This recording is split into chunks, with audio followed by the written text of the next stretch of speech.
화천대유 50억 리스트가 밝혀졌습니다.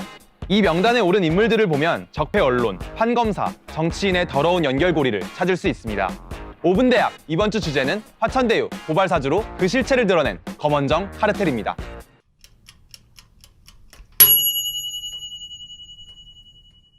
대장동 개발로 큰 이익을 얻은 것으로 알려진 부동산 투기 전문회사 화천대유.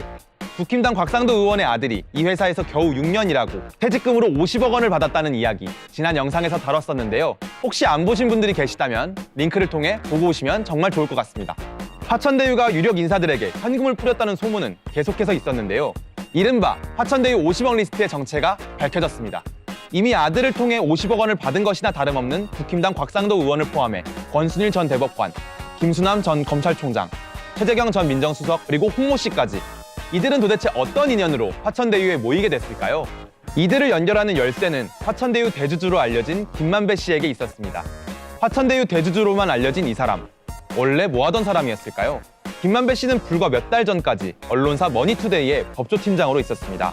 언론과 판검사, 국힘당 정치인까지 부정비리를 통해 한솥밥을 먹는 사이라는 게 화천대유 사건을 통해 밝혀진 것이죠. 언론과 판검사, 그리고 정치인들 사이의 유착관계는 하루 이틀 일이 아닌데요. 윤석열의 고발사주 의혹 역시 이런 검언정 공생관계를 보여주는 사건입니다.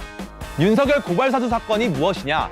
윤석열이 검찰총장으로 있을 당시 윤석열의 눈과 귀라 불리는 손준성 대검 수사정보관이 국힘당 김웅 의원에게 민주당 정치인들을 고발하라고 사주하며 고발장을 건넨 사건입니다. 이 고발장은 누가 고발하는 건지 이름만 적어넣으면 되도록 이미 완성되어 있었는데요.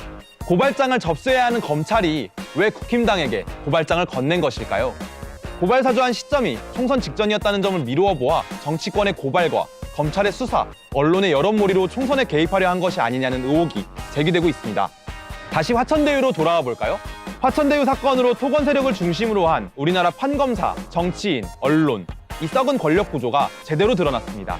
이번 사건을 다시 어영부영 넘어가면 절대로 부패한 이 기득권 세력을 뿌리 뽑을 수 없습니다. 화천대유는 누구 겁니까? 이 질문에서 시작됐던 대장동 사건.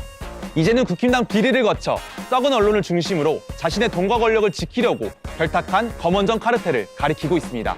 적폐의 몸통이 드러났으니 이제는 개혁을 위해 힘을 모아야 하지 않을까요? 5분 대학 오늘은 여기까지입니다. 오늘의 영상이 유익하셨다면 좋아요와 구독 부탁드리겠습니다. 오늘 주제와 관련해서 의견이 나누고 싶으신 분들은 자유롭게 댓글 남겨주세요. 앞으로도 따끈따끈한 시사 소식으로 찾아오도록 하겠습니다. 감사합니다.